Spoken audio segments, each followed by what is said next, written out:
한자 이야기, 낱말 이야기 954번째 시간입니다. 이번 시간은 극이라는 글자, 우리가 사실 많이 쓰고 있습니다. 근데 글자 굉장히 어려운데, 이 극이라는 글자를 한번 살펴보겠습니다. 그래서, 주요 낱말로 등극했다. 등극. 그리고 극구 무슨 얘기를 한다. 극구 부인한다. 극구 사양한다. 이런 얘기가 있는데, 그저께 이제 우리 손흥민 선수가 22골, 23골을 넣어서 아시아 선수 최초로 EPL 득점왕에 등극했다. 이런 뉴스가 많이 떴습니다. 등극이다. 그렇죠? 이 무슨 말이냐, 글자로. 그리고 씨름왕에 등극했다. 또 고종임금이 황제로 등극했다. 이런 얘기도 우리가 알고 있습니다. 그리고 또 극자를 써서 뭔가 극구부인하다.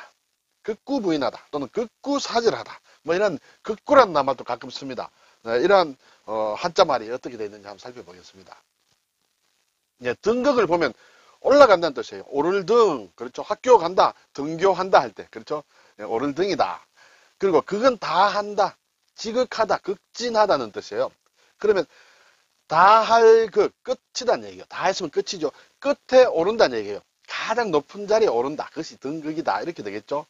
글자를 살펴보면 오른다. 오르기 위해서는 발이 있어야 됩니다. 그렇죠? 발로 올라간다. 이게 등질발이에요. 그리고 콩두자다. 예, 그래서 올라간다는 뜻인데, 이 오를 등은 이제 위에 이제 등질발과 아래 콩두가 있는데, 등질발이라는 것은 이러한 모양인데, 옛 글자는 이렇게 되어 있어요. 네, 이렇게 발이 왼쪽 발이 있고 이쪽에 오른쪽 발이 있고 발 두 개의 발이 이렇게 있다. 이것을 등진다라고 일단은 표현을 하고 있습니다. 그렇다고 실제로 등을 진다 그것을 나타내는 것은 아닙니다. 등질발이라. 그리고 다른 이름으로, 부수 이름으로 필발머리다. 이것이 이제 쏠 발자예요. 피어난다는 뜻이에요. 필발, 피어난다. 뭔가 피어나는 걸 얘기하는데, 여기 필발의 머리에 쓰인 글자라 해서 필발머리라고도 합니다. 자, 그래서 이 오를 등은 이제 올라가기 위해서는 발이 필요하다. 그렇죠? 발이 필요한데 발을 가지고 어떻게 올라가느냐? 여기 이제 이것이 필요하다. 옛 글자에는 이렇게 좀 복잡하게 되어 있습니다. 이것이 이제 등질발이에요. 필발머리. 가운데 있는 것이 뭐냐 하면 이 두자예요. 콩두자입니다. 콩. 네. 이 콩두자인데, 원래 이 글자는 콩을 얘기하는 것이 아니라 제사를 지낼 때 쓰는 제기를 얘기한다. 여기 뚜껑이 있습니다. 뚜껑이 이제 열고 닫고 이렇게 하는데, 여기 제기다. 재물을 삼는 제기다. 이 글자가 나오면 제기다. 제사를 지낸다. 것으로 일단 생각하면 되겠습니다. 그리고 여기는 이제 보면 손이 두 개 있어요. 그렇죠? 손. 두 손으로 받들 공자예요. 자, 이 글자를 보면 손으로 이 제사 그릇을 들고 나아간다는 뜻이에요. 제단 앞으로 나아간다, 올라간다. 그래서 오를 등이다. 이렇게 얘기를 하는데, 나중에 이것이 이제 생략이 돼버렸다. 그래서 이것만 남았다. 이렇게 얘기를 하기도 합니다. 그리고 또 어떤 학자들은 이 콩두자를 그렇게 생각할 필요 없다. 어떤 하나의 발판이다, 디딤판이다. 이렇게 생각이 된다. 발을 디딤판에 올려놓는다. 그것은 올라간다. 이렇게 얘기하는 학자도 있습니다. 그래서 어떤 글자를 두고 학자들이 여러 가지 얘기를 합니다만, 일단 이것이 이제 오를 등이다. 우리는 그것만 알면 되겠습니다. 그리고 이제 극이다, 다 했다. 이 글자가 상당히 어렵죠. 나무목에 빠를 극이다, 빠르다는 뜻이에요. 빠를 극이다. 단독으로는 거의 잘 안 쓰인다고 보면 되겠습니다. 야, 이 글자는 정말 오묘하게 생겼습니다. 예, 뜯어봐도 얼핏 보면 잘 모른다. 예, 옛 글자를 보면 이렇게 되어 있습니다. 이렇게 하늘과 땅이 있다. 두 이자다. 예, 두 이자가 있는데, 이것은 이제 하늘과 땅이다. 하늘과 땅 사이에 사람이 있다는 것이에요. 사람이 하늘과 땅 사이에 있다는 것은 하늘 끝까지 떠받치고 있다. 하늘 끝까지 다 달았다.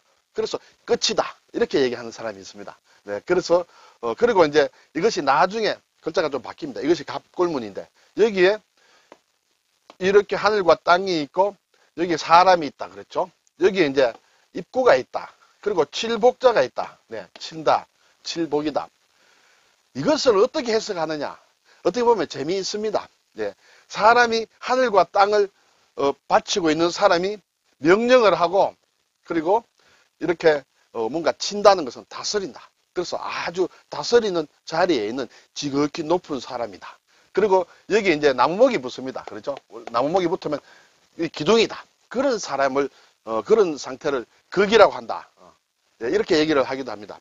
네, 그렇게 생각하셔도 되고, 또 달리 또 흥미로운 것은 그것이 아니다.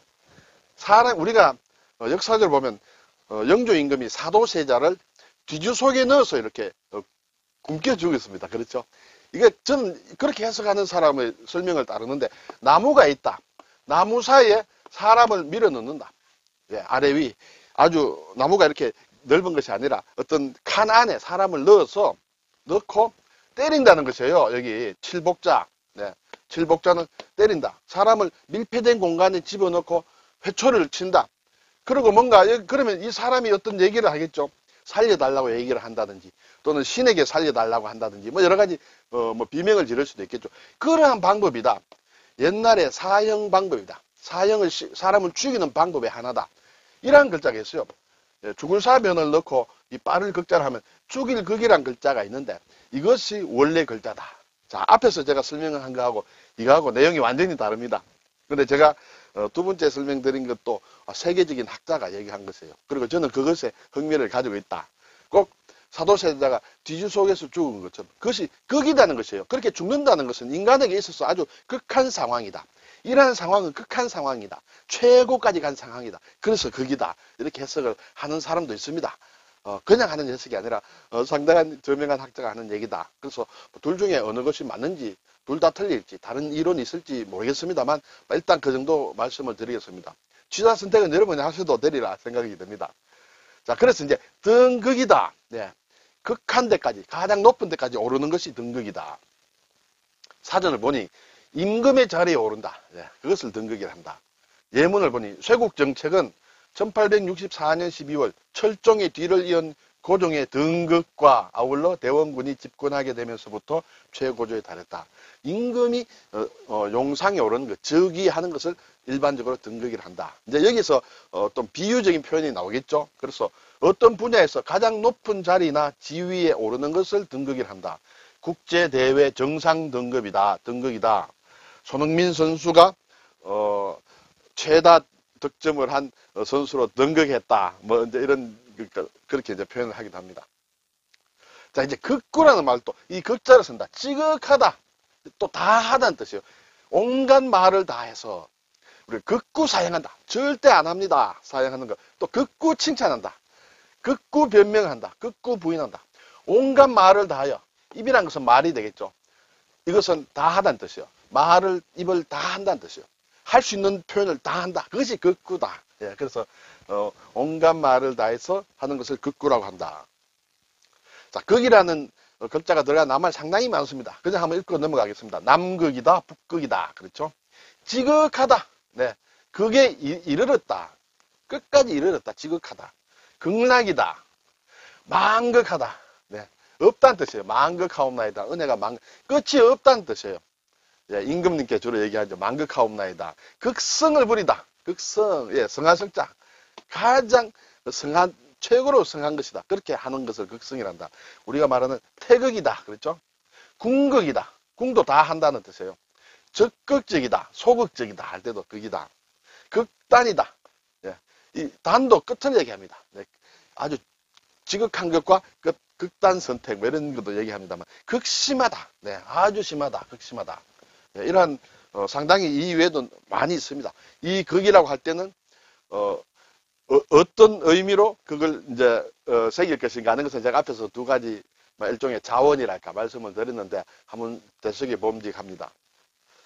자, 오를 등자가 나왔습니다. 등극할 때. 등은 여기에 불화를 놓으면 등잔입니다. 불을 올려놓는 것이에요. 그렇죠? 그것이 등잔이다. 그리고 여기에 우부방을 하게 되면 나라 이름 등이다. 잘 안 씁니다. 예. 중국의 등소평이라든지 할 때 성으로 쓰인다. 그리고 말서문을 하면 증거다. 증거. 말을 위로 올린다. 윗사람에게 제대로 된 말을 보여주는 것. 그래서 증거로 삼는다. 이렇게 보면 되겠습니다. 오늘 등극, 극구, 이 극자를 다시 보면 사실은 위에 있는데 아래 여기에 사람이라 그랬습니다. 근데 필순으로 보면 이렇게 되겠습니다. 이렇게 하고 이렇게 한번 하고 획을 긋고 다시 이렇게 한다. 이것이 사람인 자가 변화 모양이다. 이렇게 되겠어요. 네, 그래서 다시 써보면 그건 나무목에 그리고 이렇게 해서 이렇게 긋고 네모와 또 우자 네, 이렇게 한다. 이것이 이제 도우자도 손을 뜻합니다. 앞에는 칠복이 나왔는데 그것이 손으로 하는 행위를 나타낸다. 그때 도우로 바뀌었다. 이렇게 되겠습니다. 글자는 상당히 어렵지만 글자를 보실 때 요거 하나 찬찬히 뜯어보면서 의미를 새기면 잘 안 잊어버리라 생각이 듭니다. 그리고 극구라는 말을 다 해서 다 총동원해서 하는 것을 극구라는 표현을 쓴다. 이렇게 되겠습니다. 감사합니다.